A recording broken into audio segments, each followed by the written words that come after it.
Today we're going to look at a legendary game that is well remembered in the history of chess. Okay. I'm curious how many people watching have heard of it already. But the game I want to show happened at the World Championship match in 2004, where Vladimir Kramnik was the defending champion and Peter Leko was the challenger. And it was a Ooh. big match, of course, the World Championship. The match ended 7-7, and each player scored 2 wins, but by the rules back then, Kramnik retained his title.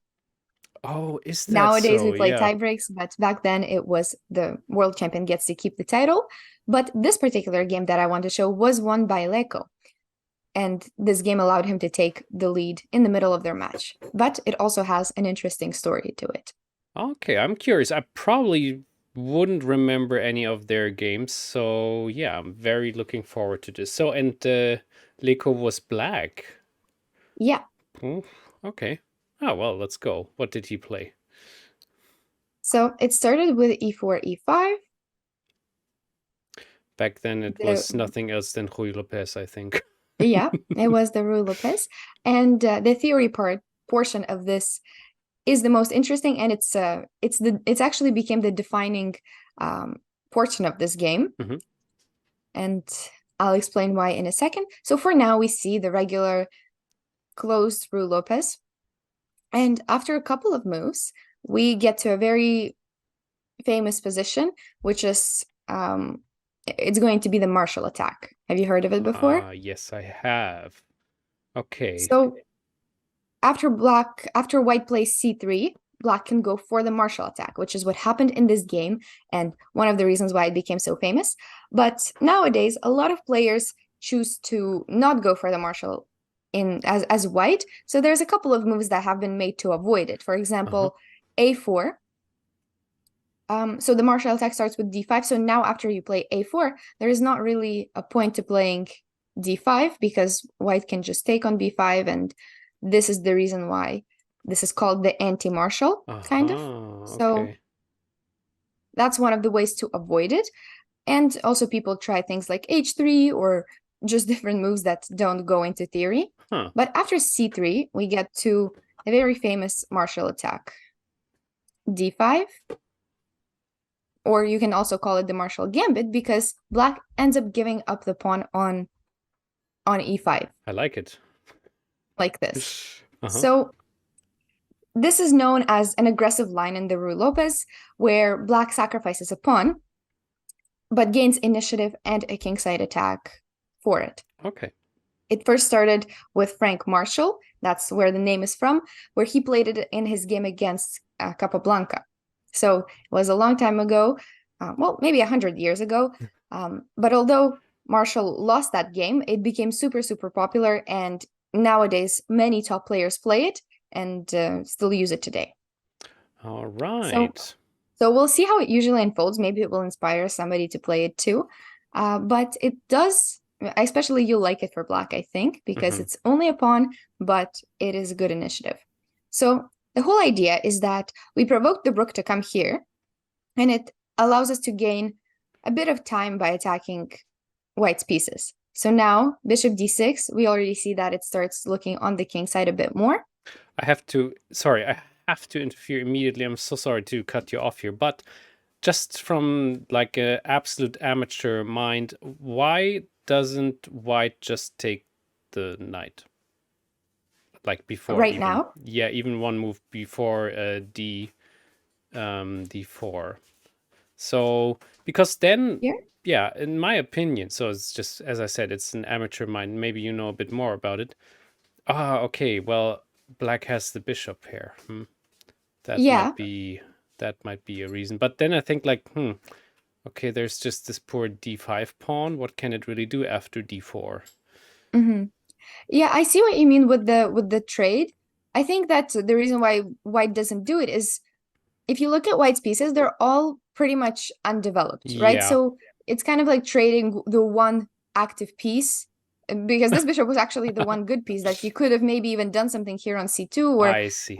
made some pressure here. So you So I want to think keep it's, that yes, one. it's the bishop pair. That's one of the factors that you mentioned. And another one is that this trade doesn't bring anything new for white other than this weak pawn, but this pawn wouldn't really be weak because maybe black would even gladly give it away and Okay. open up the 2 bishops on the king. Okay, thank you very much. Yeah, so this is good for, or interesting for me to get that point. Yeah. Okay, cool. So Yeah. yeah, it was d4, bishop d6, and then the Yeah, rook that's the way it usually unfolds. retreats. And all of these next couple of moves, they're very, well, they're quite forced, and so they became theory. And this is why this attack is so popular, is that there's a lot of these little theoretical lines that go into it, and a Okay. lot of the top players know them. So the rook goes away, and now there's a very typical idea with queen to h4. Oh, yes. So already starting to attack, and now there's only one good way to defend against the mate, and it's to play g3. Important to not go with the h3 I pawn. just thought, like, yeah, that doesn't Yeah. look healthy because you can just take it with the bishop, and then I think this looks quite good for black, maybe. Exactly. So this would be winning for black, and although white can, maybe give up the rook back with rook e5, but it's still really Oh. crushing attack for black. So something like this would still be winning for black. So the only move is g3, which of course both of the players knew them. The queen goes here, so still the attack goes on, and black is never really going to gain back that pawn.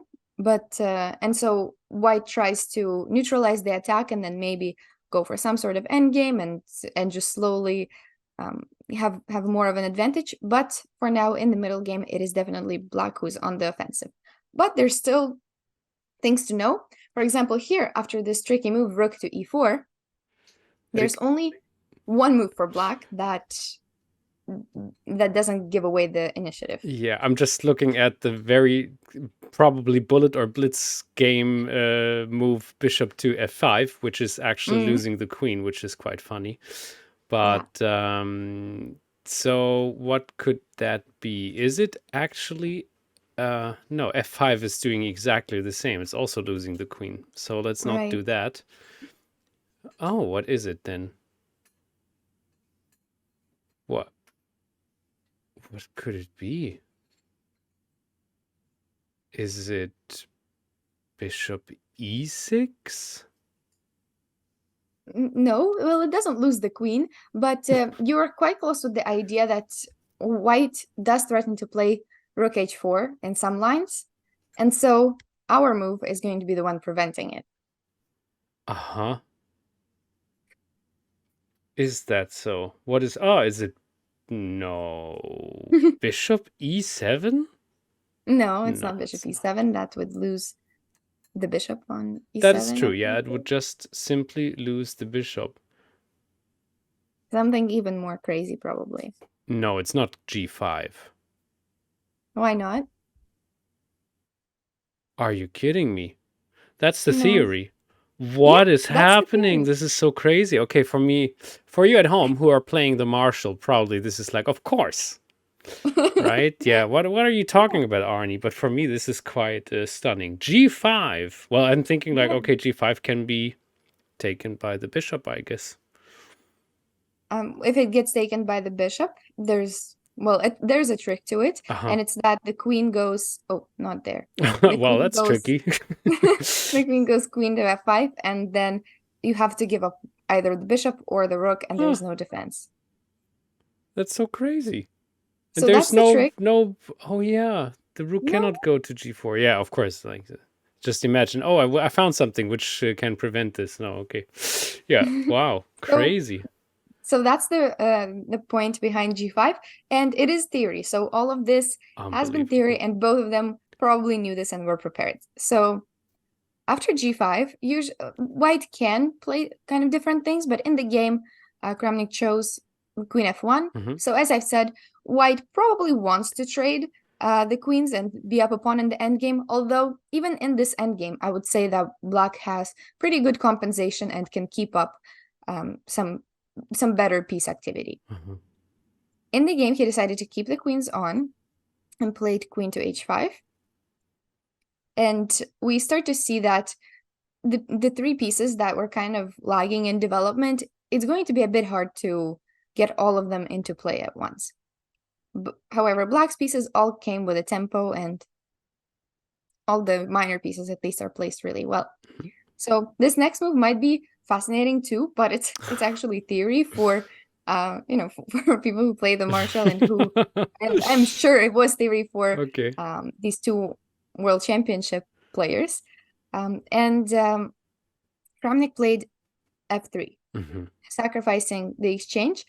It wasn't necessary. He could have just retreated the rook, and we would have the exact same themes of, okay, black has a bit better initiative, but white is going to hold on to the pawn.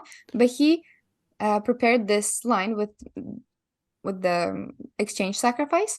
And do you think black should take it? Well, probably not. Well, I would need to calculate, but yeah, I get the point. So after black would take, this pawn structure looks very frightening, and Right. black cannot really move the pieces that well. I guess, knight to e3 would immediately lose the knight, maybe, or have Yeah, difficulties.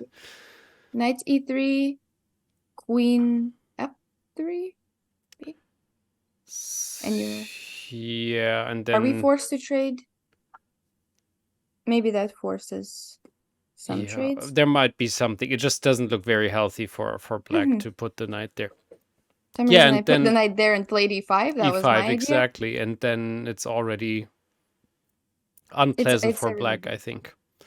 Yeah, exactly. So that's why taking the exchange wasn't good. And instead, black played knight back to f6. Whoa. So still attacking it, and the rook retreated. So, interestingly enough, all of this is what I meant by there's a story attached to it, is that this was all preparation for Kramnik. So as white, he prepared this. He intended to go for the Marshall attack. He intended to make this kind of the exchange sacrifice, or he wanted to analyze this so far that that he would just have a little bit of an advantage at the end for white. And the interesting part of the story is that his preparation actually ended up being flawed, and it didn't work. And Leko found it over the board as to why it didn't work. Oh, okay. So the next couple of moves, typical ideas with just opening up, at least trying to make this rook active on this side of the board. Queen went here. White took. Leko played bishop to d3. And here was the moment where the preparation kind of ended up being faulty. So there's only a couple of moves that are available for the queen. It's hard to decide which one is good or not. Yeah. But nowadays, the engines are different and they're stronger. Nowadays, it says that queen d1 and the position is equal. Okay. Chances for both sides. But Kramnik's, I don't know if it was his team or maybe it was himself, maybe it was his files, they had a different idea in mind. They wanted to make a queen sacrifice, and they thought that it would be a winning position at the end, or maybe a better position. Okay. Curious. So the queen went here. And now the rook goes in. Exactly. Rook e2. Queen took on e2. So he played all of this immediately, and this was prepared. And from here on, this became kind of the key moment of the game, because this was still his preparation, but Leko found a winning move over the board and refuted this whole line. So you can try to find it yourself. Wow. All right. So, I mean, the question is, of course, what happens if we just take the pawn on a6? Is it significantly worse for black?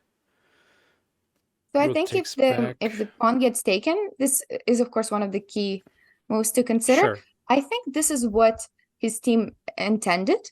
So it's not like winning for white or anything, but it's one piece and a rook and two pawns, and it looks like, at least I would probably be okay playing this for white, because you win this pawn eventually, and then you have these three massive pawns in the center that are just going to start going forward. And if you defend, the king quite well, it should be it should be easier for white to play, at least in the long Okay. run. Huh. So this might be what was intended, but for sure something to consider.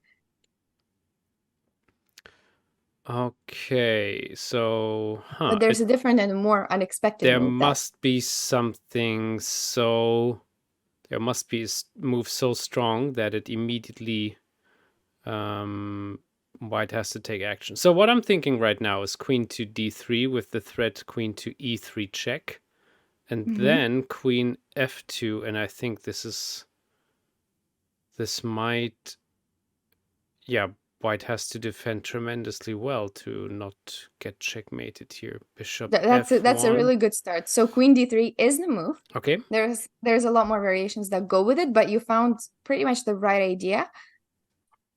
So queen d3, this might have been maybe missed in the preparation, or I was even wondering, like, how can, like, for the world championship match, how can this happen? But maybe it was in his, maybe this was one of the lines in his file that was like checked as like being wrong, but then maybe remembered it as a way that he should play it. I was still, this is why this story fascinated me so much, is because the position ends up being losing for white. But it was somehow prepared, and that is probably still a mystery. I've tried to look online as to why it happened, but they don't, at least Kramnik doesn't comment on it, and it doesn't get revealed. This is so funny. Yeah, okay. Yeah. But queen d3, you found it. This is the winning move for black. That refutes this whole line with the queen sacrifice. There's still a bit more variations to consider. So the most important one is probably a7. What happens if white just tries to go for the queen right away? Well, I guess there's only one way to find out. But yeah, I'm just seeing that, of course, there is another problem, that after the check on e3, the king goes to g2, right? Yeah. And now we need to find something convincing to follow up with. And what would that be? Is it just g4? Is this helpful? Or is it g4 too wouldn't slow? be it. No. Because they would promote to the queen. So, bishop takes f3, knight takes back, queen e2 check. This looks a bit more interesting. Yeah, you're exactly on the right track, okay. but these lines are long, so I'll put it on the board for now. So king to h3 isn't going to work. Then there's going to be a checkmate there, but king to g1. And this is where kind of the quiet, more or less quiet move comes in, because we don't have any checks left. Yeah, so is it knight g4? It is knight g4. And I found this line quite fascinating because we allow the opponent to queen with check, but then the king just calmly goes up. Oh, okay. And I thought the the problem bishop, is there is no defense against the mates. So one of the checkmates is queen here and to f1. There's no defense to that. Yes, it's a and another one mate. of the checkmates is to for example, they move the bishop to free up this last rank, but then there's a different checkmate idea, is that we take the knight and then just checkmate on h2. Easy, yeah. So this is exactly why it got refuted with this a7 line. Wow. But it is pretty cool that we allow the opponent to queen.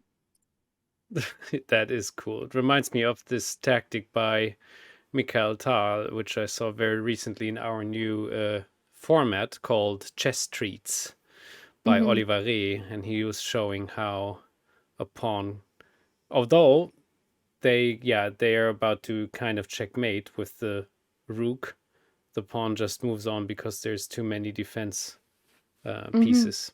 Anyway, sorry, I divert. So, in the game he played king to f2, which was one of the best defenses. But there's another sacrifice that comes into play. Very similar to the ones that we saw before. Bishop to f3. So we've discussed this one. Oh, yeah. Knight takes on f3. And now either one of the checks works, but Okay. I like this one best. So knight to e4. Now the king could go into a lot of go to different places. You know, to a lot of them we would react with the queen e2 as we Mhm. saw earlier, or the checkmate threats with the queen. But the most beautiful one probably is this one with the king to e1.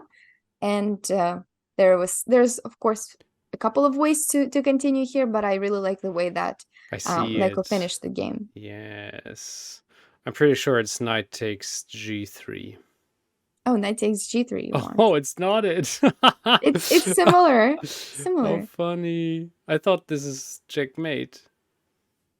It's he actually played something super similar. Knight c3? No, that doesn't Yeah, work. What? it was knight c3. So, well, I said it's super similar idea because you're with knight g3, you're threatening mate on e2, and you're threatening the bishop mate if he takes. But on knight to c3, it's the exact same thing. You're threatening the mate on e2, Okay. and if they capture, then you simply win the rook and win the passed pawn that has been posing us issues. That should do the trick as well, yeah. Yeah. So a couple more moves followed, but it didn't make a difference, and Kramnik resigned.